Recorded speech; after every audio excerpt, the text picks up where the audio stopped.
A few nights before everything really started to go wrong, I noticed something small, something I couldn't quite explain.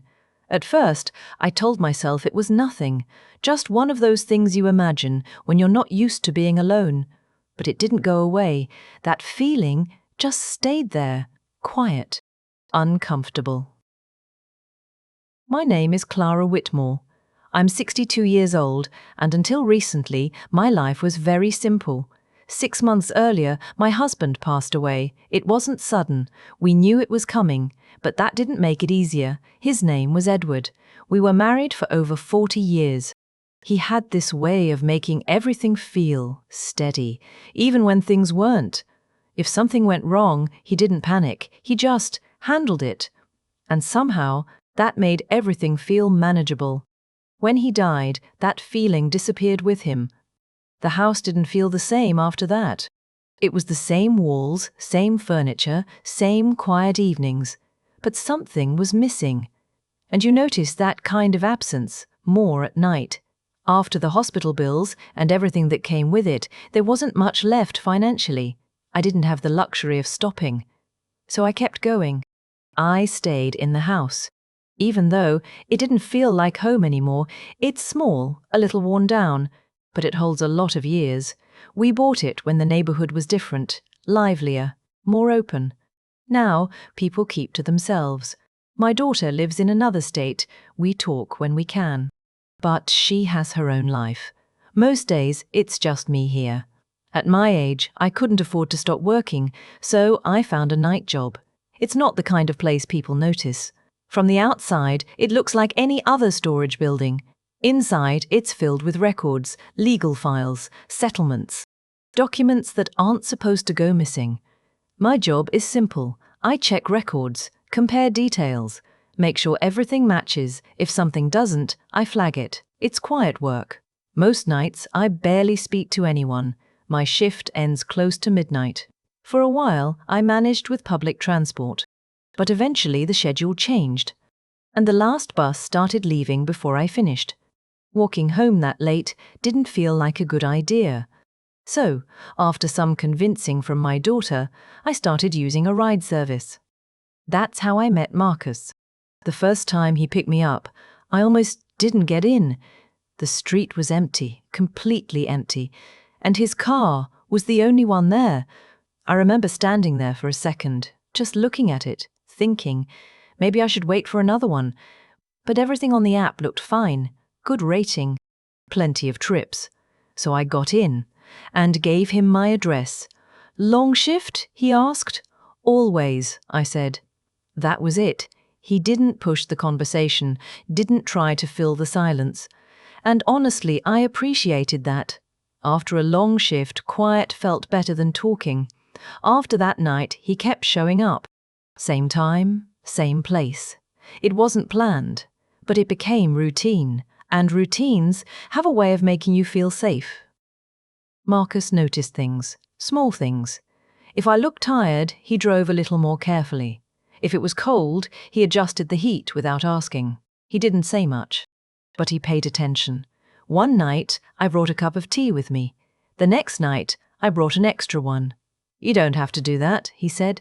I know, I told him. It just feels nicer this way. Those rides, 10, maybe 15 minutes, became the only part of my day that felt normal. Looking back now, I realize how predictable everything had become. Same shift, same ride, same time home. The kind of pattern you don't think about until someone else notices it. And around that time, those small things at home started happening again. A light left on that I was sure I had turned off. A drawer not fully closed. Once, I thought I heard something upstairs. I checked. Of course I did. There was never anything there. Nothing out of place. Nothing missing. So I told myself the same thing every single time. You're just adjusting. You're overthinking. It's nothing. But deep down, I think I already knew something wasn't right. At first, nothing about Marcus felt wrong. If anything, he felt predictable. And after everything I'd been through, predictable felt safe. For a while, I didn't think much about those small things happening at home. I kept telling myself the same thing. It's just the house. Old places make noise. Things shift. That's normal, and maybe part of me wanted to believe that, because the alternative didn't make much sense. One night, I got home a little later than usual. Marcus dropped me off like always. Same quiet drive, same short goodbye, nothing unusual. I unlocked the door, stepped inside, and stopped. The air felt different. I know that sounds strange. But when you live somewhere long enough, you notice those things. It wasn't colder, it wasn't warmer, just different. I stood there for a moment, listening. Nothing. So I closed the door behind me and walked further inside. That's when I saw it. The kitchen light was on. I didn't remember leaving it on. I just stood there staring at it, trying to think back. Did I forget? Maybe. It happens. But something about it didn't sit right. I walked into the kitchen slowly. Everything looked normal, nothing out of place, nothing missing, just the light, still on. I turned it off, stood there for a second longer, then went to bed. That should have been the end of it, but it wasn't. The next night, it happened again. Different room. Same feeling. This time, it was the hallway light. I was sure I had turned it off before leaving. I remember doing it, clearly, and yet, there it was, on. That's when the thought crossed my mind. Not fully, not clearly, just enough to make me uncomfortable. What if I'm not alone here? I didn't say it out loud, didn't even let myself finish the thought. Instead, I checked the house. Every room, closets, windows, locks. Everything was exactly the way it should be. No signs of forced entry, no broken locks, nothing. And somehow, that made it worse. Because if someone had been there, they hadn't made a mistake. The next night, I paid more attention. Before leaving for work, I checked everything carefully. Lights off, doors locked, windows sealed. I even stood there for a second just looking around, trying to memorize it, so I wouldn't question myself later. My shift felt longer than usual that night. I couldn't focus properly. Even the records I was checking started to blur together. I kept thinking about the house, about those lights, about that feeling. When my shift finally ended, I walked outside and saw Marcus waiting. Same car, same place. I got in. "You look tired," he said. "I didn't sleep well," I replied. He nodded, didn't ask anything else. For a while, we just drove in silence. Then, without really planning to, I said it. "Do you ever get the feeling—" I stopped. He glanced at me briefly. "The feeling that something's not right," I finished. He didn't answer immediately, just kept his eyes on the road. Then he said, "Sometimes." That was it. No questions, no curiosity, just sometimes. Something about that answer stayed with me. It wasn't what he said, it was how easily he said it. Like the idea didn't surprise him, like it made sense.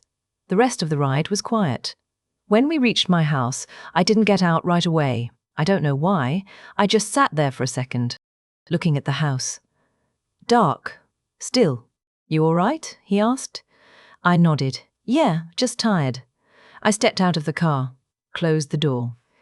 And for a brief moment I felt something I couldn't explain. Like I was being watched.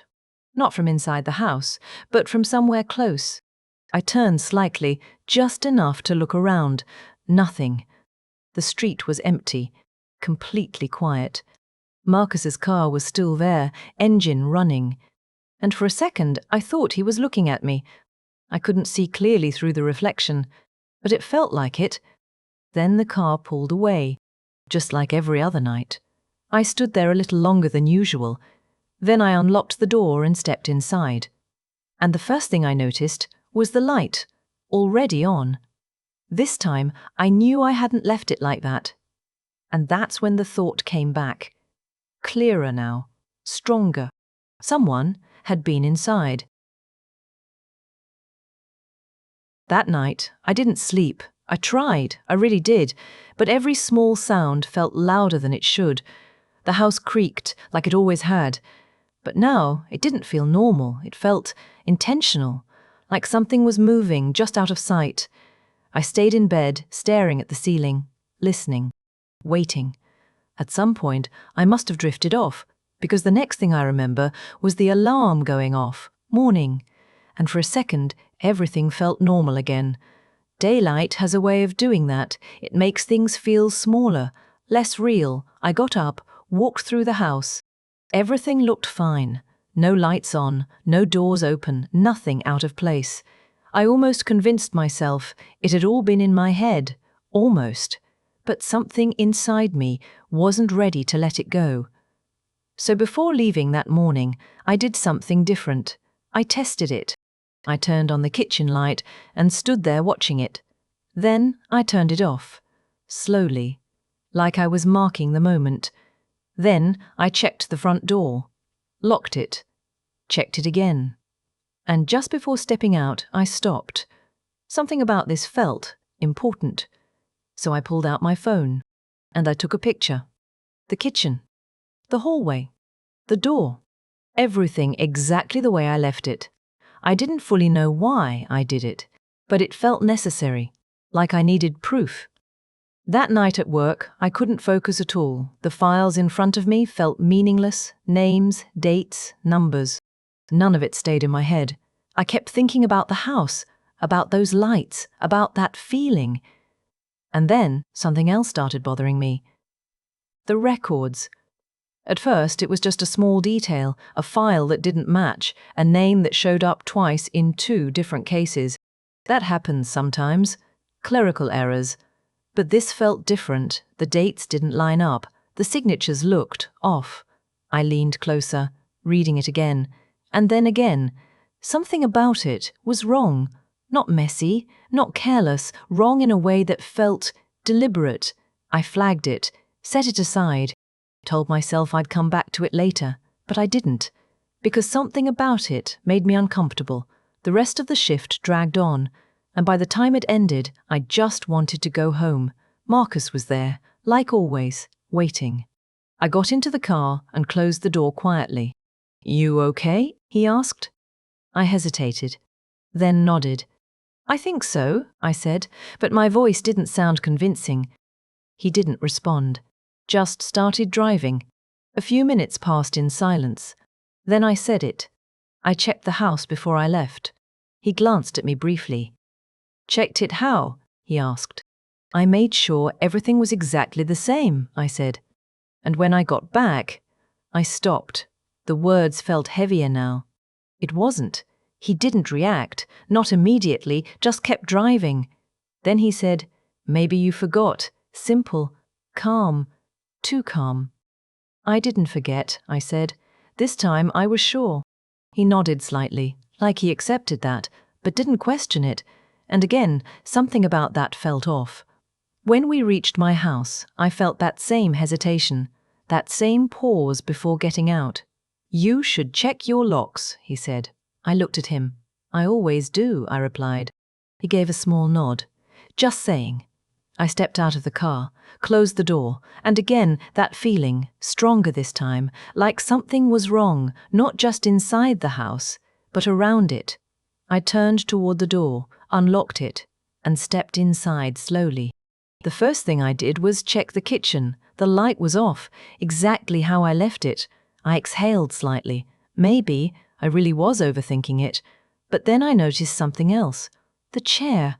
It wasn't where it should be. It was close, but not exact, just slightly pulled out. Enough for someone to have sat there. Or stood up recently.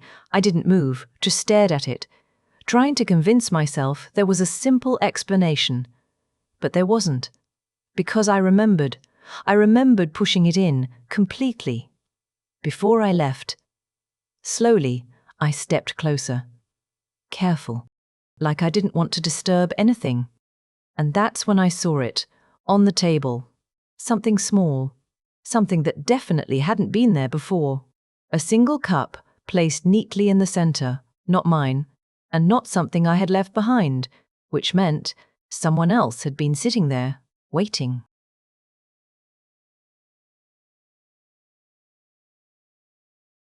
I didn't touch the cup. I just stood there staring at it. It was plain, white, nothing special about it, but I knew it didn't belong to me. I don't keep cups on the table like that, never have. And yet, there it was. Placed carefully, not forgotten, not random, deliberate. I looked around the kitchen slowly. Everything else was exactly where it should be. That almost made it worse, because it meant whoever had been here knew what they were doing. They didn't rush, they didn't panic, they took their time and left only one thing behind, that cup. I felt it then. Not fear, something else, something colder. Awareness. I wasn't imagining this. I wasn't forgetting things. Someone had been inside my house more than once, and they were careful enough to make me doubt myself. I stepped back slowly, reached into my pocket, and pulled out my phone. For a second, I thought about calling someone. The police, my daughter, anyone. But I stopped. Because what would I say? There's a cup on my table, a chair slightly out of place. It wouldn't sound real. It barely sounded real to me. So instead, I did something else. I took a picture. The cup, the chair, the table, every detail. Then I stepped back again, and this time I left the kitchen exactly as it was. I didn't clean it, didn't move anything, because now this wasn't just a feeling, this was evidence. That night, I didn't go straight to bed. I sat in the living room, lights off, just watching, listening. Hours passed, nothing happened, no sound, no movement, just silence.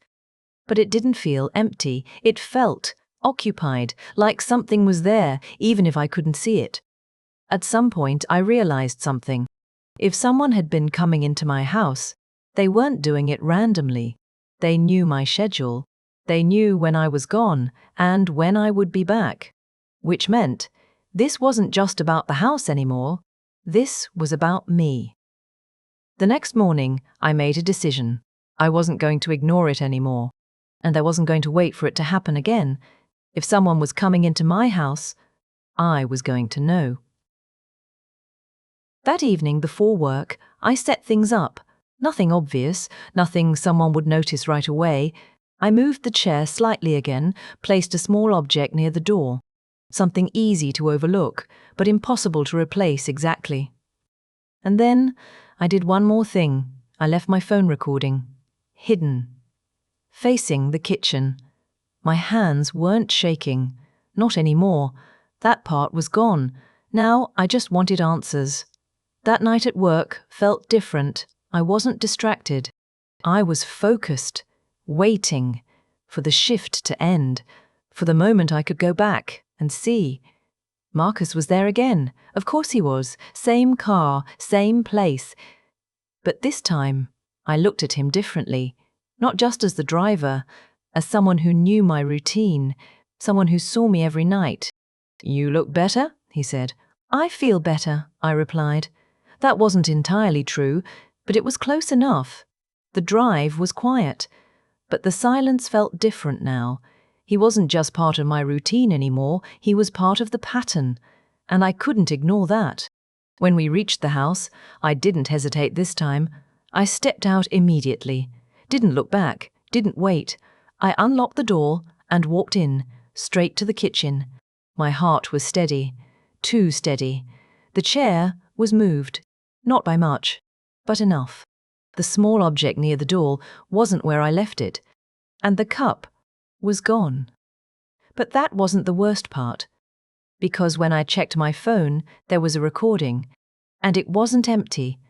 Someone had been inside. For a moment, I just stared at the screen, my hand completely still. I hadn't expected to actually see something. A part of me thought it would be empty, that I'd been overthinking everything. But I wasn't. I pressed play. The video started.